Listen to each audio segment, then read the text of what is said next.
ഒരിക്കലും ഇന്റർവ്യൂവിൽ MSDയോട് ഒരു ചോദ്യം ചോദിക്കുന്നുണ്ട്, താങ്കൾ ഇന്ത്യൻ ടീമിൽ എത്തിയത് ഒരു ഭാഗ്യം കൊണ്ടല്ലേ എന്ന്. അപ്പോൾ ധോണി പറഞ്ഞ മറുപടിയാണ്, അതെ, എല്ലാവരുടെയും മുകളിലൂടെ ആ ഭാഗ്യം ഇങ്ങനെ പോയിക്കൊണ്ടിരുന്നു. നിരന്തരം ഞാൻ ആ ഭാഗ്യം ചാടിപ്പിടിക്കാനായി പ്രയത്നിച്ചു. അങ്ങനെ ഒരു ദിവസം ഞാൻ ആ ഭാഗ്യം ചാടിപ്പിടിച്ചു. സത്യസന്ധമല്ലേ? എന്ത് ഗംഭീര മറുപടിയാണല്ലോ ധോണി കൊടുത്തത്. സത്യത്തിൽ ഭാഗ്യമുണ്ടായിരിക്കാം, ചാടിപ്പിടിക്കാൻ സാധ്യമായിരിക്കാം, എന്നാൽ അതിന് പുറകെ ഓടുക എന്ന് പറയുന്നതാണ് ഏറ്റവും വലിയ പ്രശ്നം.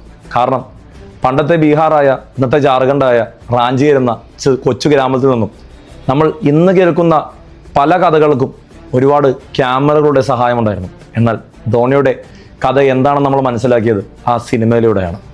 മഹേന്ദ്ര സിംഗ് ധോണി എന്ന ഇന്ത്യയുടെ എക്കാലത്തെയും മികച്ച വിക്കറ്റ് കീപ്പർ ബാറ്റർ, ഇന്ത്യയുടെ എക്കാലത്തെയും മികച്ച ക്യാപ്റ്റൻ എങ്ങനെ ആയി എന്ന ചോദ്യത്തിന് ഒരുപാട് വലിയ കഥകൾ പറയാനുണ്ട്.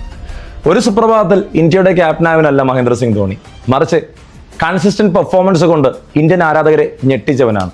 ആ നീളൻ മുടിക്കാരൻ ഇന്ത്യൻ ആരാധകർക്ക് മുമ്പിൽ ഉതിർത്ത വെടിക്കെട്ടുകൾ നമ്മളെല്ലാവരും കണ്ടതാണ്. അതിനെല്ലാം നമ്മൾ സാക്ഷിയാണ്. പക്ഷേ ധോണിയുടെ ലീഡർ റോൾ എന്താണെന്ന് മനസ്സിലാക്കിയ ആദ്യ താരം സച്ചിൻ ടെണ്ടുൽക്കർ ആയിരുന്നു. വിക്കറ്റിന് പിന്നിൽ ധോണിയുടെ വിഷനറി എപ്പോഴും സച്ചിൻ സംസാരിക്കുമായിരുന്നു. അതാണ് ധോണിക്ക് ക്യാപ്റ്റൻസി കിട്ടുവാൻ ഉണ്ടായ ഒരു നേട്ടം. സീനിയർ താരങ്ങളെല്ലാം ധോണിയെ ട്രസ്റ്റ് ചെയ്യാമെന്ന് പറഞ്ഞപ്പോൾ ആ ട്രസ്റ്റിന്മേൽ സെലക്ഷൻ കമ്മിറ്റി വിശ്വാസം അർപ്പിക്കുകയായിരുന്നു. മഹേന്ദ്ര സിംഗ് ധോണി അത്രയും കൺസിസ്റ്റൻ്റായി ബാറ്റ് ചെയ്ത് അത്രയും റണ്ണുകൾ അടിച്ചുകൂട്ടി 183 എന്ന ഇൻഡിവിജ്വൽ സ്കോർ വരെ അടിച്ചുകൂട്ടിയ നിമിഷങ്ങൾ നമ്മൾ ആഘോഷിച്ചതാണ്. തോക്കുകൊണ്ട് വെടിവെക്കുന്ന രീതിയിൽ ബാറ്റിനെ ഉപയോഗിച്ചുകൊണ്ട് സെഞ്ചുറി അടിച്ചതിന് ശേഷം അദ്ദേഹം നടത്തിയ ആ ഒരു ആഘോഷമൊക്കെ പത്രത്താളുകളിൽ അന്ന് വലിയ കുറിപ്പുകളായിരുന്നു.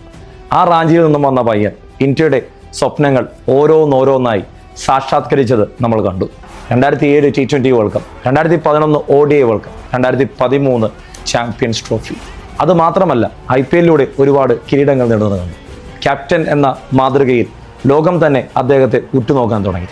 ധോണി എന്ന ലളിത സംഭാഷണക്കാരൻ പലപ്പോഴായി ഇതിനെയൊക്കെ അട്ടിമറിച്ചത് നമ്മൾ കണ്ടതാണ്. അത് ഒരു ഭാഗ്യം മാത്രമല്ല, ആ പോയിന്റിനെ നമുക്ക് അങ്ങനെ കാണുവാൻ മാത്രമാണ് സാധ്യമാവുകയുള്ളൂ. കാരണം എവിടെ വന്നിരുന്നാലും എന്തും ചോദിക്കാമെന്ന മാധ്യമപ്രവർത്തകന്റെ ചില അജണ്ടയുണ്ട്. അതിൽ ധോണി വീണില്ല. ഇതാദ്യമായിട്ടല്ല ധോണി വീഴാത്തത്. ഓസ്ട്രേലിയയിൽ പോയി ഓസ്ട്രേലിയ മാധ്യമപ്രവർത്തകനെ തൻ്റെ അടുക്കിലേക്ക് വിളിച്ചിരുത്തിക്കൊണ്ട് അദ്ദേഹം പരിഹസിച്ച് വിട്ടത് നമ്മൾ അന്ന് കണ്ടതാണ്. അതാണ് മഹേന്ദ്ര സിംഗ് ധോണി.